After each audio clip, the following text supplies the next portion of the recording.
From the station working for you, this is WRTV News at 7, streaming now. And in 24 hours, election officials in Indiana and across the country will be working on the huge task of counting all ballots cast in the 2020 election. Thanks for joining us on the News at 7. I'm Amanda Starantino. And I'm Mark Mullins. You know, more than a third of all Indiana registered voters have turned in their ballots. A record number voted early, in person, or by mail. Now, today was the last day of early voting after weeks of long lines, especially in Marion County, where hours were extended at the City County building and Lucas Oil Stadium was added as an early voting site over the weekend. Tomorrow, more than 180 voting sites will open across the county from 6 a.m. to 6 p.m. But the U.S. Postal Service is offering another option for anyone who still has an absentee ballot. Remember, those ballots need to arrive at your county clerk's office no later than noon tomorrow. For Marion County voters, workers will be collecting ballots at the post office on South Street for 2 more hours tomorrow morning, 8 a.m. to 10 a.m., so that they make it in time. And right now at WRTV.com/election2020, you can find everything you need to know about voting tomorrow. That includes your closest polling place, the candidates on your ballot, and how to find a free ride to vote. That's also where you can find election results when they start coming in tomorrow night. And taking a closer look at the number of people who have already voted in Indiana, more than 1,250,000 Hoosiers voted early.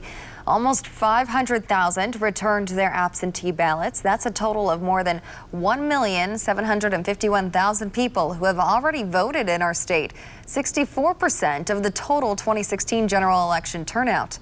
More than 97 million people across the country have already voted. With record-breaking turnout expected and more Americans voting early and by mail, there is a lot of speculation about how long it will take to count the ballots that could determine who wins the race for president.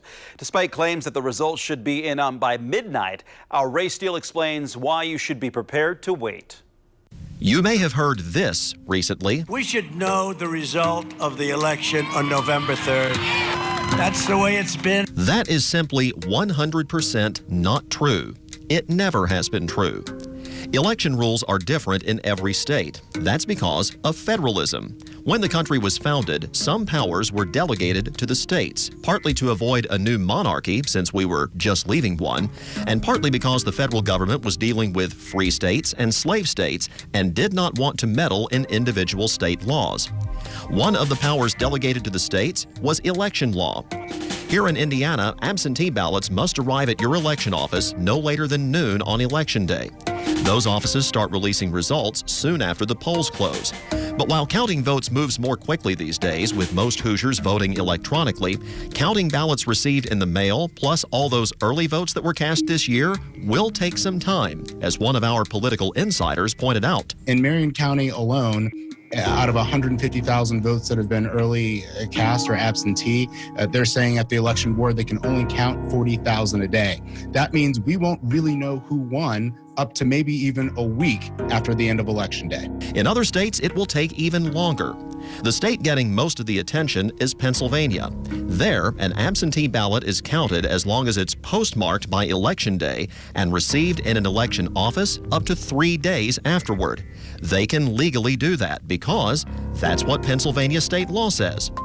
Other states give you even more time to return a ballot in the mail, again with an Election Day postmark. 5 states, Colorado, Utah, Washington, Oregon, and Hawaii, do all of their voting by mail, and part of California does too. That means we may not know their final vote totals for up to a week or more. The bottom line, the notion that we'll know who won the races on election night has never, ever been true. And given all that's happened in 2020, is definitely not true this year. Working for you, Ray Steele, WRTV. WRTV will have live coverage of everything happening tomorrow on Election Day Live. That includes a look at all the key races. Plus, we'll have analysis and results as they come in. Look for us on the WRTV app, on WRTV.com, and on streaming devices, including Roku, Apple TV, Fire TV, and Android TV. Checking out Storm Team Chief Meteorologist Kevin Gregory. And Kevin, the sunshine to start the week was quite nice today. And we hold on to it. That's the good news for Election Day as well. We needed it. Let's flash back. These are not current temperatures, but take us back to a little after 7 a.m. this morning when we were at our coldest. Terre Haute was down to 23 degrees, Indianapolis at 26, a couple of 24s in Lafayette and Bloomington. That sunshine that Amanda mentioned did warm us into the low 50s along the Wabash River from, say, Lafayette to Covington, Petersburg, and to Terre Haute. Other spots just missing 50 degrees. The sun is set. That's also allowed the wind to calm down, generally 10 miles per hour or less. It's coming out of the southwest. That will help keep our temperatures propped up a bit. Still a cold night. We'll be in the 30s when you get started tomorrow morning. Should be about 34 to 36 degrees. Then, as we go through the day tomorrow, warmer, and that's the trend for the rest of the week. We'll get into that, but plan on about a 62-degree high on Election Day tomorrow.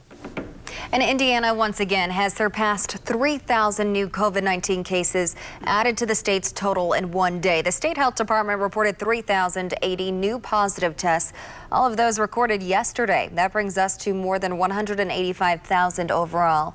26 additional deaths were also reported. That brings the state to 4,150 COVID-19 deaths since the pandemic began.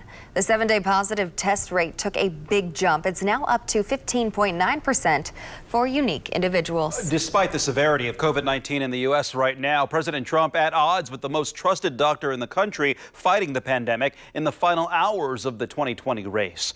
ABC's Karen Travers has more tonight. COVID-19 cases are on the rise across the U.S., and public health experts are raising alarm bells. But President Trump is not changing his closing message.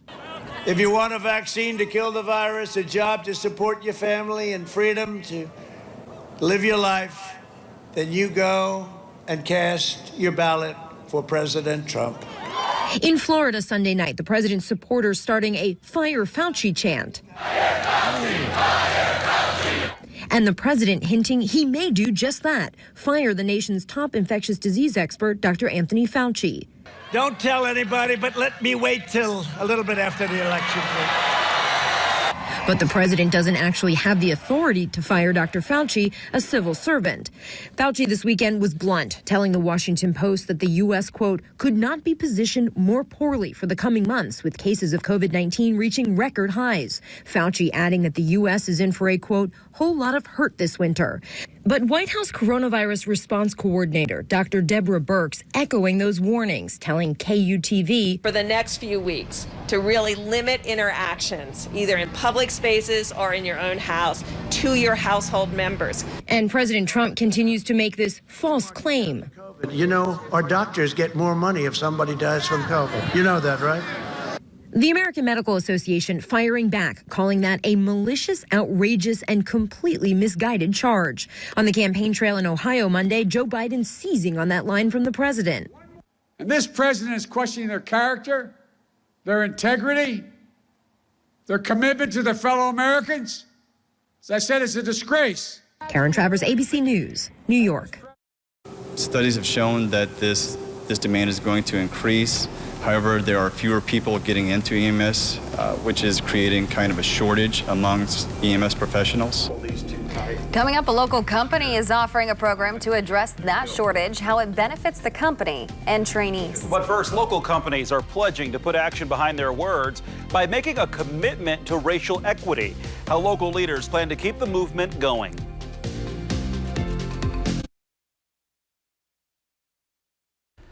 On the heels of the Black Lives Matter movement, people and organizations are standing in solidarity with the black community and looking for ways to become allies. WRTV's Stephanie Wade shows you how local leaders are recognizing businesses that are committed to promoting equality. On the heels of the Black Lives Matter movement, people have raised their hands saying they stand in solidarity with the black community. They want to be an ally. But now what? 10 Indianapolis businesses have taken the pledge, promising to take actual steps to bring equity in the workplace. Part of what we've noticed is there were a lot of Black Lives Matter statements, but then corporations needed to know what the next step was. A declaration. It is an ongoing pledge that furthers our commitment to improving the black community.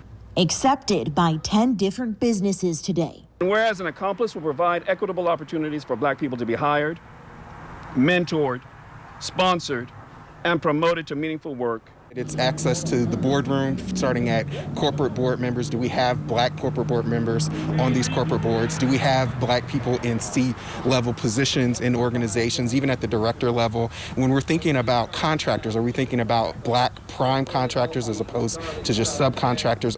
The Indianapolis ship business plan, led by Black Onyx Management, Inc., focuses on 4 pillars, diversifying the workplace, workforce, marketplace, and community to decrease the black-white pay gap for similar roles, increase black people in leadership roles, and money spent with black vendors, pushing companies like Penske Entertainment out of their comfort zone and strive for more accountability. The recruiting of the diverse talent and their retention and development within our organization, working with diverse suppliers and identifying WBEs and MBEs, and particularly black businesses that can be helpful to us as we conduct, our races and our events at the Indianapolis Motor Speedway, but across the series. Penske among Downtown Indy Inc., Indiana Sports Corp., and local ad agency MKR. We provided marketing services, strategic support, to help local black-owned businesses thrive. This entire service that we're doing is pro bono. We are not charging a nickel for it. Businesses big and small can play a vital role, they say, in addressing systematic racism and to make real, equitable change. And I feel like there's many members of the African American community that could come into motorsports as a whole and transform it to something even greater than what it is today. It is important because those folks out there represent not only potential fans, but they represent potential drivers, potential winners of the Indy 500. Stephanie Wade, WRTV. Up and away. Temperatures as warm as 72 in my 7-day forecast. We'll detail the warming trend next. If you're looking for a new job or to make a career change, Hiring Hoosiers is connecting you to opportunities. Careers in emergency medicine are being launched inside a former industrial building on the east side of Indianapolis. Seals Ambulance Services is headquartered on Roosevelt Avenue near Mass Ave in Rural. Most of the company's work involves transferring hospital patients home or to other medical facilities. But being an emergency medical technician can be an emotional job, making it difficult for the industry to find workers. You see a lot of tough stuff. So you got to be able to tolerate seeing that and being able to help others, because you see people at their worst times. 19-year-old Anthony Wheat is part of a SEALS training program that's helping address the shortage. Applicants can become an EMT in 8 weeks while getting paid to learn. We pay for the tuition, testing fees, and any course materials. They are also considered a full-time employee of the company. They are given what's called a training wage, and they are also eligible for full-time benefits. When training is over, students must take state and national exams. Starting pay for EMTs is about $30,000 per year plus overtime, and the position is often a stepping stone to other careers in healthcare. For more info, go to hiringhoosiers.com. Yesterday, we had wind gusts over 40 miles per hour, peak gust of 43 in Indianapolis, 48 in Muncie. Today, the winds were gusting over 20, and we're starting to get a more favorable wind direction toward warming up. Now, temperatures are still cool at this hour, 41 in Greenfield and Greenwood. Edinburgh's at 40. That's the coolest in the metro area, but I want to show you where the warmer air will come from. You just have to go a state away. You get out into Missouri. Kansas City's at 60, 55 St. Louis, 53 in Springfield. We'll draw that in over the next couple of days. Our temperatures won't peak until we get to the weekend. We save the best for perhaps the best timing in the 7-day forecast. The overnight lows will also climb. Still cold tomorrow morning. If you're headed to the polls before work and before sunrise and during those cold hours, say through 10 a.m., you'll definitely need a heavier jacket. 43 then Wednesday, 48 Thursday. Early next week, low temperatures will be in the 50s. Here's your temperature progression. We take a step forward tomorrow and then gain momentum as we go to Wednesday and Thursday. Biggest change, all these days are dry. Thursday, though, most likely cloudy in the morning. Then we break up the cloud cover in the afternoon. Warmer temperatures will come to end the week. Tomorrow, lots of sunshine once again, not quite as windy. Temperature by noon, 54. The sunshine will be with you if you're in a line outside through the afternoon hours. The shadows grow longer earlier, though, obviously, with the sun now setting at 5:41. There are temperatures from north to south. Not much of a temperature range from Peru to Bloomington or Bedford.